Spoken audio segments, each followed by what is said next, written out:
Shri Venkateswara gold తాకట్టులో ఉన్న మీ బంగారాన్ని విడిపించి కొనబడును.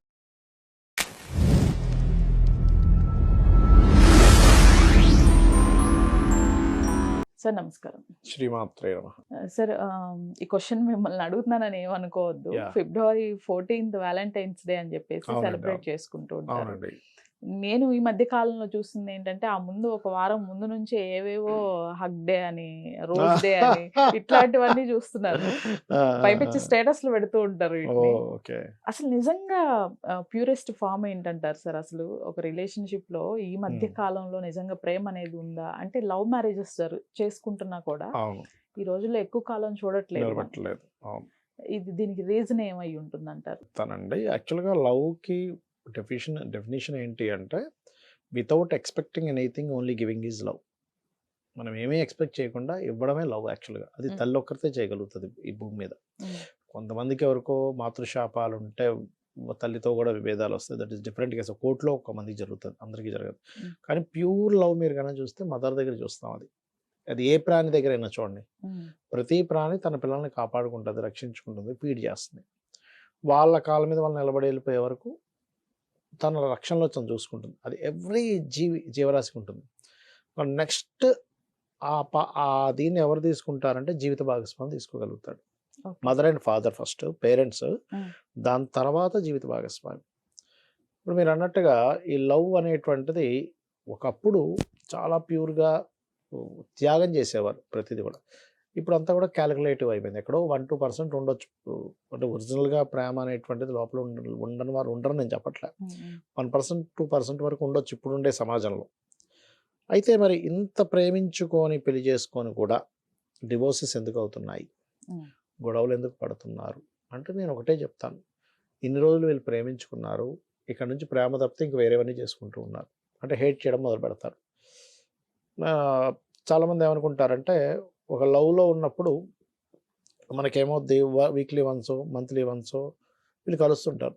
అప్పుడు కలవడమే ప్రేమ చూపించడం కోసం కాబట్టి విపరీతమైన ఇది చూపించేసరికి ఇంకా నా లైఫ్ అంతా ఇలాగే ఉంటుందేమో, జీవితాంతం ఈ అబ్బాయి నాతో ఇలాగే ఉంటాడేమో, జీవితాంతం ఈ అమ్మాయి ఇలాగే ఉంటుందేమో, అసలు ఏం మాట్లాడినా నవ్వుతారు, ఏం మాట్లాడినా అదంటే దాన్ని బాగా బాగా తీసుకుంటారు.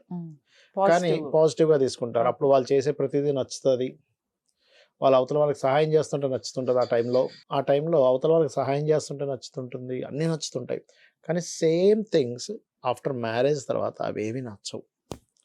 అప్పుడు ఏమైపోతుంది, అదేంటి నువ్వు మ్యారేజ్కి ముందు ఇదే నీకు నచ్చిందిగా, నేను జాబ్ చేస్తుంటే అబ్బాయి ఎంత బాగా కష్టపడుతున్నావు అన్నావు, ఇప్పుడేమో అసలు ఎంతసేపు జాబే చేస్తావా, నువ్వు మాకు టైం ఇవ్వా అని అడుగుతున్నావు.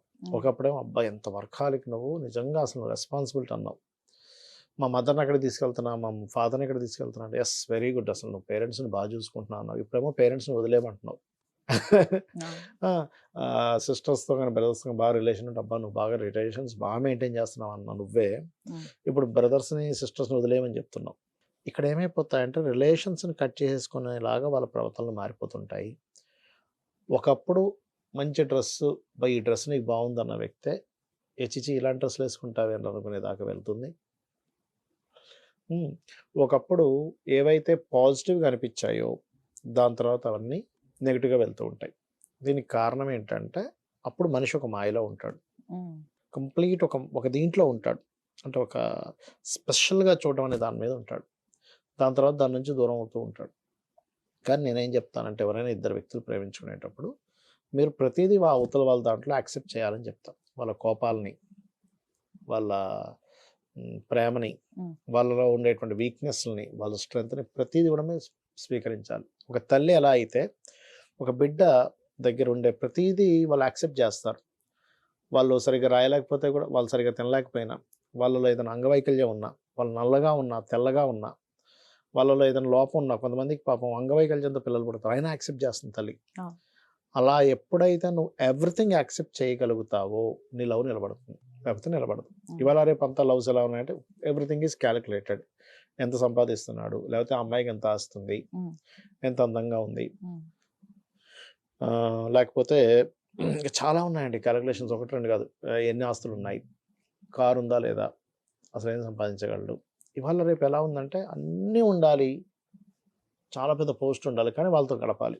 ఇట్స్ ఇంపాసిబుల్ విషయం. అంత సంపాదించే వ్యక్తికి టైం ఉండదు ఫస్ట్. చాలా రెస్పాన్సిబిలిటీస్ ఉంటాయి. కానీ ఏంటి ఏం లాభం, ఇంత సంపాదించి ఏం లాభం, నన్ను సుఖపెట్టట్లేదు అంటుంది భార్య. ఒక అందమైన అమ్మాయిని పెళ్లి చేసుకుంటాడు, అందరూ చూస్తుంటే జలస్ వచ్చేస్తుంది. మనం అందమైన అమ్మాయిని ఎందుకు కోరుకున్నాం? నువ్వు చూసినట్టు అందరూ చూస్తారు. నువ్వు ఎప్పుడైతే చాలామంది నేను లైఫ్లో చూశాను కదా, ఒక లవ్ మ్యారేజ్ చేసుకున్న తర్వాత మళ్ళీ మళ్ళీ వేరే వేరే రిలేషన్స్లోకి ఎందుకు వెళ్తారంటే అప్పటి వరకు వాళ్ళ మీద చూపించిన ప్రేమ కాస్త అక్కడి నుంచి మారిపోతూ ఉంటాయి క్యాలిక్యులేషన్స్. నువ్వు అలా అన్నావు, ఇలా అన్నావు, అలా చూసావు, ఇలా చూసావని. ఎప్పుడైతే ప్రేమకి అట్రాక్ట్ అయ్యి వీళ్ళు ఎప్పుడైతే మ్యారేజ్ చేసుకున్నారో, ఈ ప్రేమ ఇంకో దగ్గర ఎక్కడ దొరుకుతుందంటే అక్కడికి వెళ్ళిపోతారు వీళ్ళు. అందుకని ఏంటంటే నేను చెప్పేది ఒకటే, మీరు ప్రేమిస్తున్నాను అనుకునే వాళ్ళు ప్రేమిస్తూనే ఉండండి. ప్రేమ నుంచి మీరు మళ్ళీ క్యాలిక్యులేషన్స్ వైపు వెళ్ళారు, ద్వేషం వైపు వెళ్ళారంటే ఈ త్రాసులో ఇటువైపు ఉండేటువంటిది ఇలాగ కిందకి వెళ్ళిపోతుంది, ఇది పైకి వెళ్ళిపోతుంది. అర్థం కాదు చాలామందికి, ఏమిటి లవ్ మ్యారేజ్ చేసుకున్నారు, ఎందుకు గొడవలు వస్తున్నాయి? ఇక్కడ మనం అర్థం చేసుకోవాల్సిన విషయం ఏంటంటే, గొడవ ఎవరితో రాదు, తల్లిదండ్రులతో వస్తుంది పిల్లలకు. ఒక్కోసారి తండ్రి కొడుకులు కూడా గొడవలు పెట్టుకుంటారు, తల్లి కొడుకు కూడా గొడవ పెట్టుకుంటారు, తెలుసు కదా మీకు ఒక్కోసారి. కానీ ఎందుకు వాళ్ళు మరి డివోర్స్ తీసుకోవట్లేదు? ప్రేమించి పెళ్లి చేసుకునే వాళ్ళు ఎందుకు తీసుకుంటున్నారు అంటే, అక్కడ అసలు ఆప్షనే మైండ్లో లేదు. తల్లి కొడుకులు ఎప్పుడూ కూడా మేము డివోర్స్ తీసుకొని విడిపోతాం అనుకోవాలి. తల్లి కొడుకు రిలేషన్ మేము విడిపోతాం కోర్టు ద్వారా అని ఎప్పుడైనా అనుకున్నారా? తండ్రి కొడుకులు అనుకున్నారా? తాత మనవడు అనుకున్నారా? ఒక ఫ్రెండ్ అనుకున్నాడు, అంత దాకా వదిలిపెట్టండి. అనుకోలేదుగా. ఇక్కడ ఎప్పుడైతే మనకు మైండ్లో ఒక ఆప్షన్ అనేటువంటిది ఉందో, ఎస్ బాగోపోతేనే డివోర్స్ ఇచ్చేస్తా అనే మైండ్లో ఎప్పుడైతే ఉందో, అది ఎప్పుడు ట్రిగర్ చేస్తూ ఉంటుంది. ప్రతి దానికి డివోర్స్ ఇచ్చేద్దామా.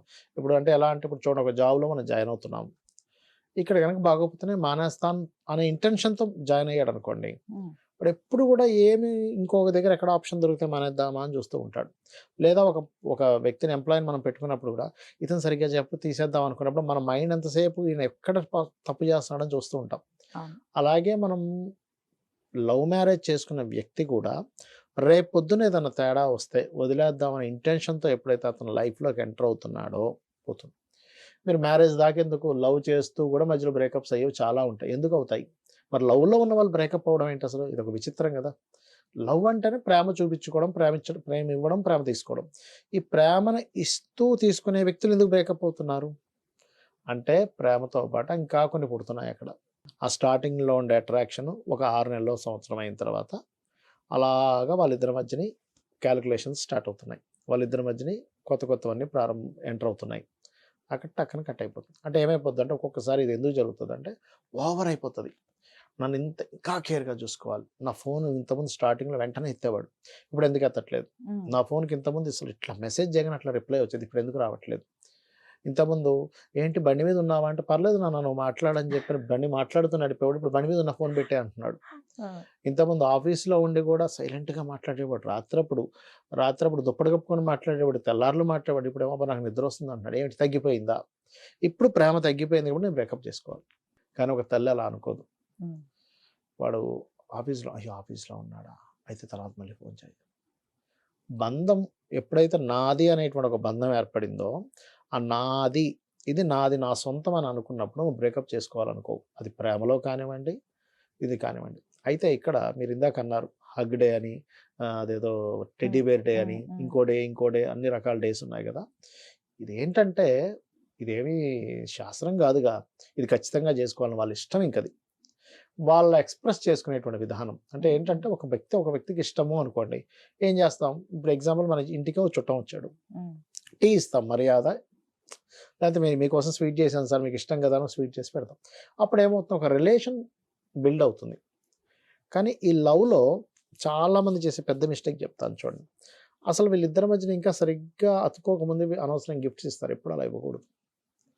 అతుక్కున్న తర్వాత ఇవ్వడం వేరు, అతుక్కోకముందు ఇస్తే ఏమవుతుందంటే కట్ అయిపోద్ది. ఎప్పుడు కూడా మీరు గమనించండి. కావాలంటే ఎనీ పర్సన్ పెద్ద గిఫ్ట్ ఇచ్చాడు అనుకోండి, పర్టికులర్గా లేడీస్ ఒక జంట్, అది కట్ అయిపోద్ది. అది కట్ అయిపోతుంది, అది నిలబడదు. గుర్తుపెట్టుకోండి, అది పెద్ద సూత్రం. నేను చెప్తున్నా ఈరోజు అందరికి, లవర్స్ అందరికి. అంటే లేడీస్ జెంట్స్కి ఇస్తేనా సార్? లేడీస్కి ఇస్తాయి. ఒక్కోసారి లేడీస్ జెంట్స్కి ఇచ్చినా కట్ అయిపోతుంది. చాలా ఖరీదైనటువంటిది ఇచ్చారు వాళ్ళు గిఫ్ట్గా, వాళ్ళ మధ్యన ఇంకా పెద్దగా ఏం స్టార్ట్ అవ్వలేదు, కట్ అయిపోతుంది అది. ఒకళ్ళు కంప్లీట్గా ఇంకోళ్ళ దగ్గర నుంచి పొందేశారు. ఓ. అది పర్టికులర్గా అది కృతజ్ఞత ఉన్న వాళ్ళైతే కట్టవరు. 1% ఉంటారు కృతజ్ఞతలో, అంత పెద్ద గిఫ్ట్ ఇచ్చాడు నా మీద, అంత ప్రేమతో ఇచ్చాడు అనే వాళ్ళు కట్టవరు. కానీ చాలామంది ఏమనుకుంటారంటే నేను ఇంత పెద్ద గిఫ్ట్ ఇస్తే ఆ గిఫ్ట్ ఇచ్చాను కాబట్టి నాతో పాటే ఉంటారు ఎప్పుడు అనుకుంటారు. కాదు, అలా ఎప్పుడూ జరగదు, గుర్తుపెట్టుకోండి. స్టార్టింగ్ లెవెల్లో ఎప్పుడైనా పెద్ద పెద్ద గిఫ్ట్లు ఇచ్చారు, పూర్తిగా కట్ అయిపోతుంది.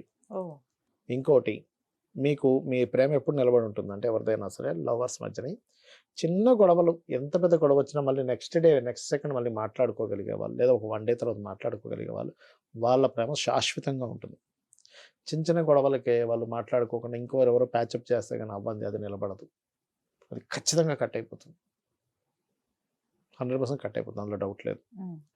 ఇంకొక పెద్ద మిస్టేక్ చేస్తారు ఈ లవ్లో ఉండేవాళ్ళు, టచ్ చేస్తూ ఉంటారు వెళ్ళి.